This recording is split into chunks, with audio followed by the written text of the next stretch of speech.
The Holy Gospel of our Lord Jesus Christ according to Mark. Glory to you, Lord Christ. When Jesus had crossed again in the boat to the other side, a great crowd gathered around him, and he was by the sea.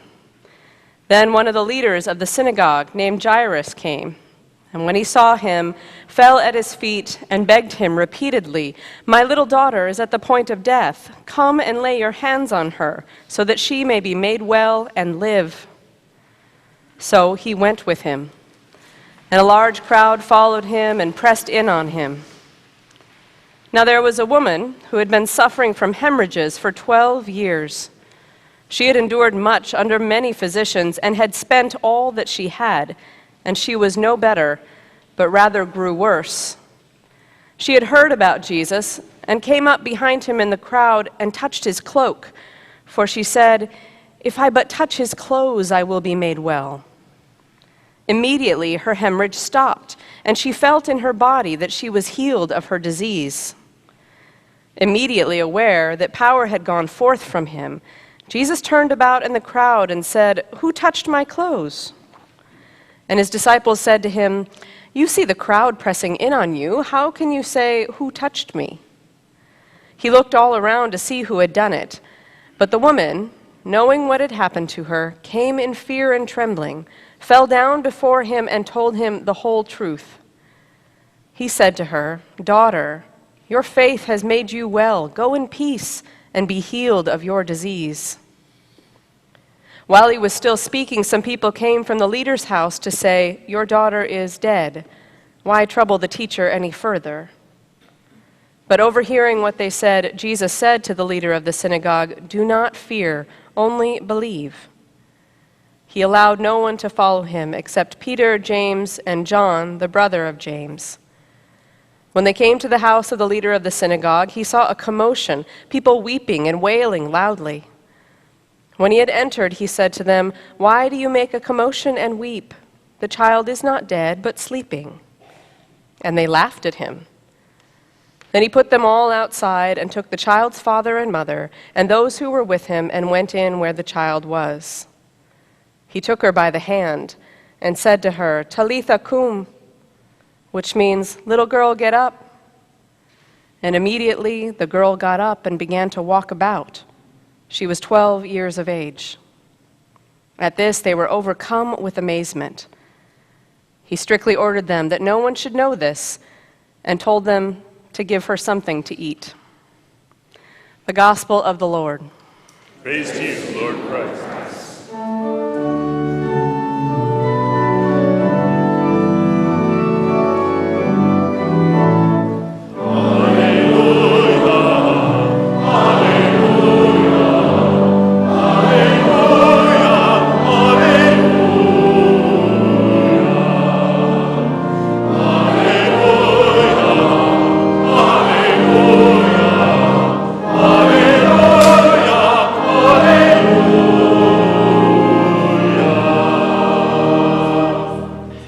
In the name of God, who loves us and calls us to respond.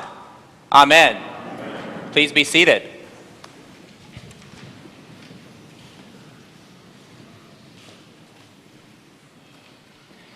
And she knew that if she but touched the hem of his garment, she would be made well.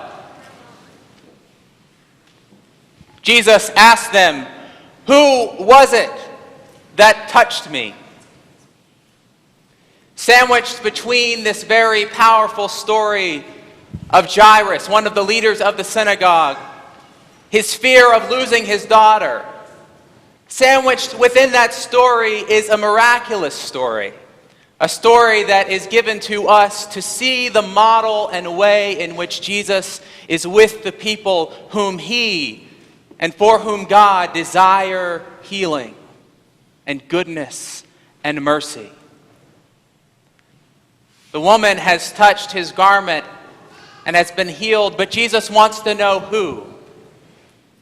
He wants to behold the face of this woman, this one who is in need, who has been bleeding for 12 years, hemorrhaging, Kids, I like to think of it as though perhaps she had something like the hiccups for 12 years.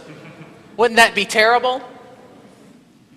And so she reaches out, but Jesus doesn't leave it alone. He wants to know who it is that desired this healing.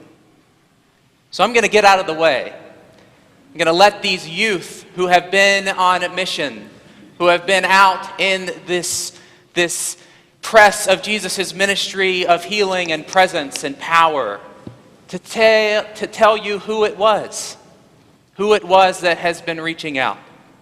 And then Kate will come up a little bit later, and we'll close with a little bit more of their impact. So Sydney, please. Hi, my name is Sydney Kovach, and this was my first mission trip. For 3 of the days, I worked with kids ages 2 through 5 at the Alexandria House. After the children would joyfully play on the swing set in the shaded grass areas, kids went inside for circle time, where they would pass around a puppet and share how they were feeling and why they were feeling that emotion. The teachers repeatedly reminded the kids that there were no bad or wrong emotions to feel and that any mood was acceptable. Also, the kids were working on their listening skills, and one of the teachers explained why they were doing so. She told the children that they were trying to strengthen their listening skills for their future classes and for at home with their moms and dads. About half of the children were confused and said that they did not have a dad, and one girl said that hers ran away. So the teacher explained that some dads need their own life in their own house, and after about 5 minutes of explanation, the kids were happily playing outside again, showing their constant joy for life. Thank you, Sydney. Caitlin? Hi, my name is Caitlin. This was my second mission trip. And the last day we did midnight mission, I was put in the residence line, which is different than the main line. You have, like, in front was the 2 main lines in a big room where they had the main area, and then you have the kitchen, and to the side you had the residence line, which had its own little room.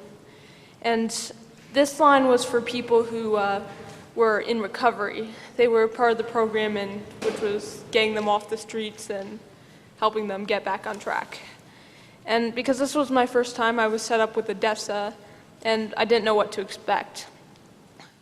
Basically got a scoop. The first guy came up, and I tried to give him chicken, and the broth went all over the counter. So eventually, I got the hang of it, and finally I realized that I could relax. In the other room, it went so fast that you were just trying to get the food on people's plates fast enough to go to the next person. But here we could stop, talk. People always said hi and thank you. And a few of them asked us who we were, where we were from, and we told them about the mission. And there was even this little Japanese lady who barely spoke English, but we would like point out food, and she would smile excitedly, and it was really awesome to see her again. And then even and like after 3 days of working, we were like so exhausted, but the feeling to just like watch and see that people were recovering and getting better was amazing.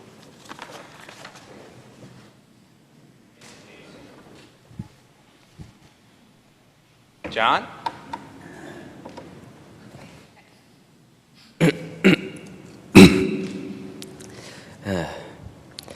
At the Alexandria House, one day I was working with the little kids, and I was reading them a story written by Dr. Seuss, Fish Out of Water. Telling the story to the kids reminded me of when I was their age, listening to fun stories and little rhymes. And I still like books like Dr. Seuss to this day because you can't beat Dr. Seuss, it's a classic.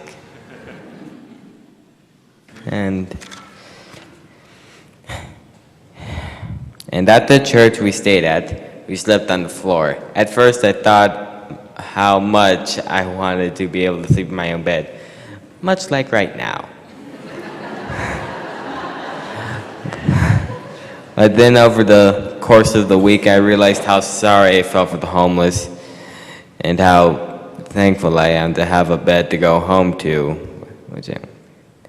And this trip showed me that, yeah, I have the ability to help those in need. And that's about it. Thank you, John.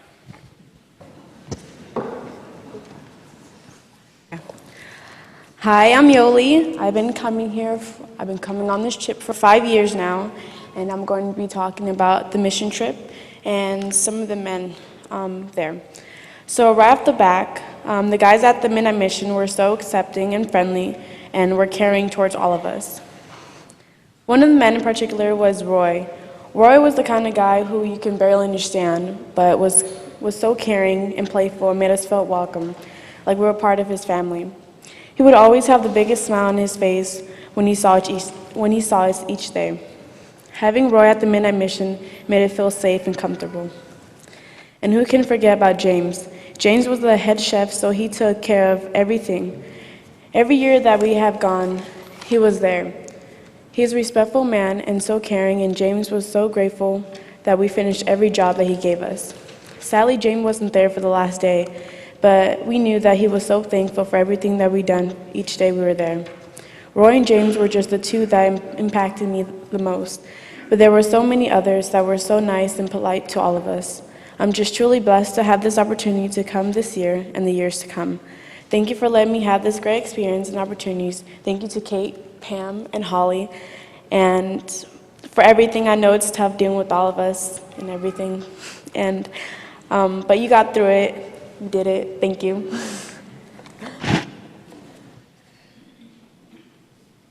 Thank you, Yoli. Odessa? Hi, I'm Odessa. Many things on this trip really opened my eyes, but one of them had to be working in the daycare center. There was a kid named Andre, and during story time, the teacher asked them stuff about how they're feeling and what they like about themselves. And somehow the topic of mommies and daddies came up. And one of the boys said, well, I don't have a daddy. And the teacher went, well, everyone has to have a dad. And he said, well, mine ran away. And I think that's really sad that a kid who's only 4 or 5 knows what loss is at such a young age. And this was the same kid that I made ice cream with, and he was really excited because ours was the only ice cream that started working. Anyways, I think it's really important to remember how impressionable kids are, and if a 5-year-old knows what it's like to not have a dad, then what else are they remembering?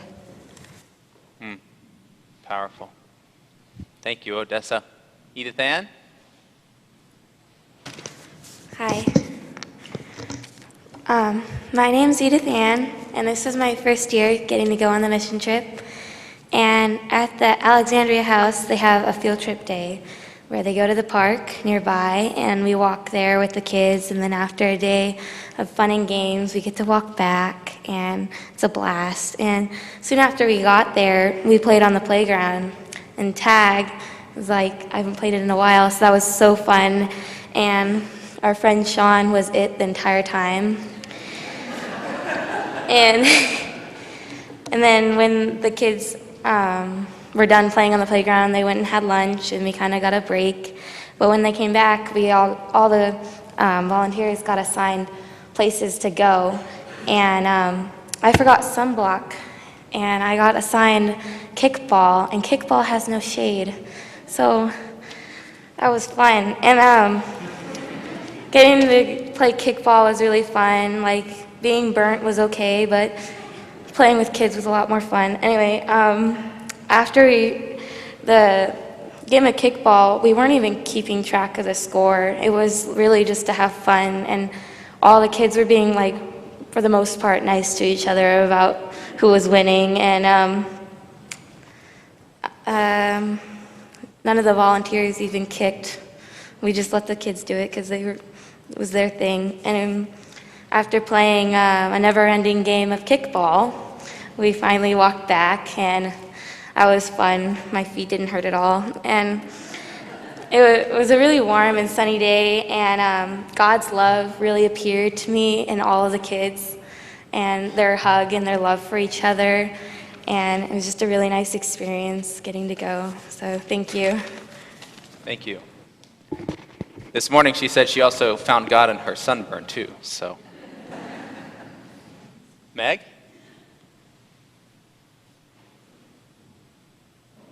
Hi, my name is Mike Marinello, and this was my first time on the mission trip. And one of the things I was working on was painting the fence at Alexandria House. At the beginning of when we started painting the fence, and we being Caitlin, Jesse, and one other volunteer, Will, we were all pretty pumped, or at least I was. One of the other volunteers was helping us, Will, and he was a lot of help. Okay. Pretty soon, we started melting from the heat and the stress of trying not to touch the paint because it was an oil-based paint, so it wouldn't come out. And we were all kind of exhausted throughout it because most of us had gone to the park, so only 4 of us were left working on painting this fence. And we made friends with Will, and it cooled off, but it was tiring. Finally, when we finished the fence, it brought a sense of accomplishment and fulfillment, and we had worked almost all day, so it made it even better. And I'm really glad I got to experience that, and I'm glad I got to make a new friend from it. Thank you, Meg. Jenny? Hi, my name is Jenny. I worked with the little kids at the daycare for most of the days we were at Alexandria's house. And one little girl who really spoke to me, she asked to play house with me. And I was like, okay, yeah. And so she said that I was the mom and she was the daughter. And so we played for a while, and then I had to go get water because I was really thirsty. And so I was trying to play along still, and so I was like, I'm gonna go to work, and she was like, no, don't, promise you'll come back, and yeah. I was like, yeah, of course. And then later that day, I guess a girl had called her a name or something, and so she came running and crying up to me, yelling, "Mommy, Mommy," and yeah. It was, she, even though she had lost so much and she had gone through so much, she still played a lot and she was still always happy and smiled a lot still. So, thank you. Thank you, Jenny. Sean? You're it. Hi, my name is Sean, and this was the first mission trip I went on. And it was probably one of the coolest things I've ever done in my entire life. Everything from the work we did to the people we met. So I decided to speak about a man named Darren, and he worked at the Midnight Mission in the parking garage, guiding when you go in, there's a little booth thing, and then he'd write down your information, he'd give you a parking spot, and he helped us, he walked us over to our spot and helped us back in and everything, because we had these really big vans, and they were hard to maneuver. And yeah, pretty much just showed me how he doesn't have, obviously he doesn't have the most glamorous job in the world, but he still tried to make the most of it, and he was always happy and liked to laugh with us. Thank you, Sean. Margaret?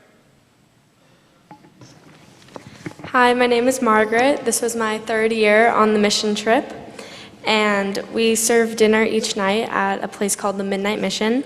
So at the Midnight Mission, there are residents going through the rehab program, and they also are served dinner each night.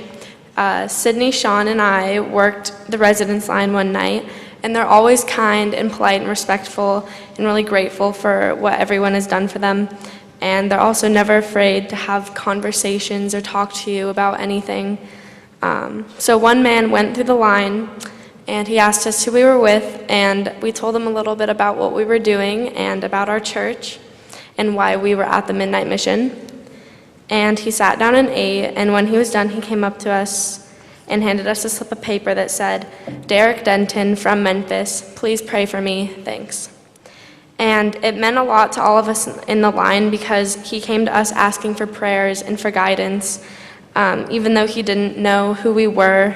And so that night we gathered in the cathedral sanctuary that we were staying at, and we prayed for Derek, and we had like our little evening prayer session. And so I ask you all to continue to pray for him, and I know I will. Thank you, Margaret. Rachel? Hi, I'm Rachel Marinello, and this is my 3rd year on the mission trip. This year I met a man who had a big effect on me personally.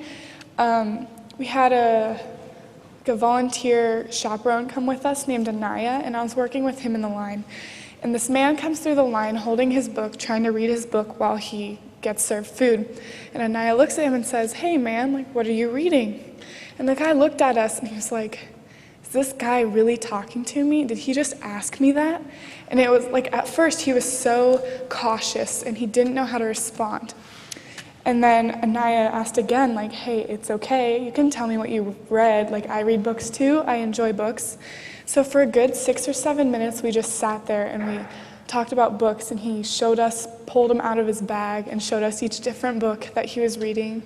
And we suggested books for him to go find at the library. Excuse me. And he was just so grateful for our attention for him, and he completely ignored all of the grumbling and the rude comments and snarky comments that the other people coming through the line were making, because he was holding up the line and they couldn't get their food until he was gone. So they were not happy about that. And eventually they started just like walking around him and like nudging past him, and he was completely fine with it. And he just really enjoyed those few minutes that we gave him of our time to talk about his passion of reading books and to talk about things that he can go find to continue reading books. And that just really impacted me, because I personally enjoy books too. And so that's something that I'll always carry with me, is just sometimes we need to give them a few minutes of our time to learn about them and to make them feel important as well. Thank you. Powerful listening. Thank you very much. Stephanie? Okay, good morning. My name is Stephanie Stewart. And before I begin, I would like to thank our wonderful chaperones, Kate and then Pam, and also Holly Richardson, because none of this would have happened without them. This is my 3rd LA mission trip, and today I'd like to share my experience with the children of Alexandria House. This organization provides a safe haven for single moms and their children escaping domestic violence. Before being there, I was reminded of a book I had read earlier this summer, and it's titled Traveling Light by Max Lucado. And he writes of how each day we carry some sort of baggage with us. And this may be like a suitcase of guilt, a backpack of low self-esteem, or a handbag of loneliness or distrust. And I think like each and every one of us carry like a similar bag at one time or another. But I also feel that the mothers and children of Alexandria House carry these bags, and then also so many more. And I had a chance to interact with some of the children when we went to a nearby park. And knowing their past history, I was amazed and blown away with their ability just to be kids and to have fun on a playground. Their squealing, jumping, running, and shouts of joy were really uplifting, and just watching them and seeing their courage and ability to cope with like what they had been dealt was just really inspiring. And they also want to make me want to be like a better person and to have that presence of Jesus with me that Father Jim talks about. And being gone this week, I came to the realization that it's not just like 1 week out of the year that we should help and carry one another's burdens and baggages, but it's rather something we should strive to do throughout our lives. Thank you. Thank you, Stephanie. I'm going to invite Kate to come on over there as well. So you can see this is our approach. Jesus, being our model and our teacher, tells us to look for whom and with those in need who desire healing. And so our youth have done that, and we do that at St. Barnabas. And so I want to echo our youth in thanking Kate and in thanking Holly. Holly, are you back there? Can you stand? Can I make you stand? Not here today. We left her in L.A. We left her in L.A. Okay, all right. She's a flight attendant. I'm sure she'll find her way back. And of course, Pam, for organizing this and for your time and your energy to make this mission trip happen. But also for all of you. This is our commitment to St. Barnabas, not just to have perhaps this feeling that some of the power or some of our giving has fallen off and happened to land in the hands of those who've reached out for it, but to have us turn and to have regard with those who need our help and who desire healing and love. So, Kate, I turn it to you. Thank you. I would say let's give a quick round of applause to Kate and her team.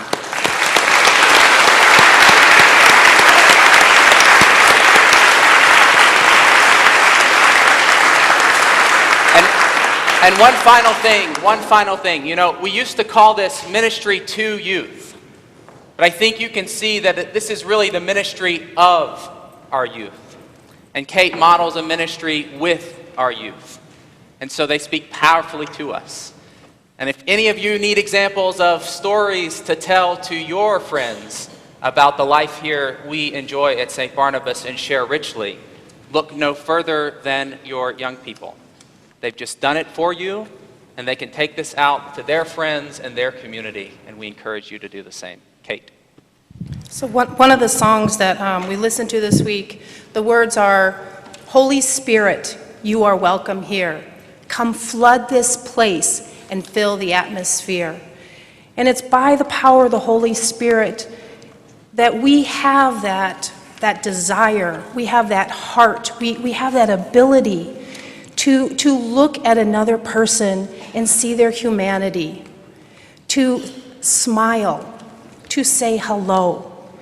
And it really isn't about reaching into our pockets and pulling something out. It's really about reaching into the depths of our soul and our hearts and pouring that out. And as you heard through these young people, it's a story of connection. It's that personal, intimate, even in a 5-second moment, it's that. And so my prayer for all of us is that we will be open to the Spirit to flood this place and fill the atmosphere. And so after church, I invite you to say hello to them out there. Some of them might crawl home and go back to bed, but some of them might be over in Hutton Hall. Thank you.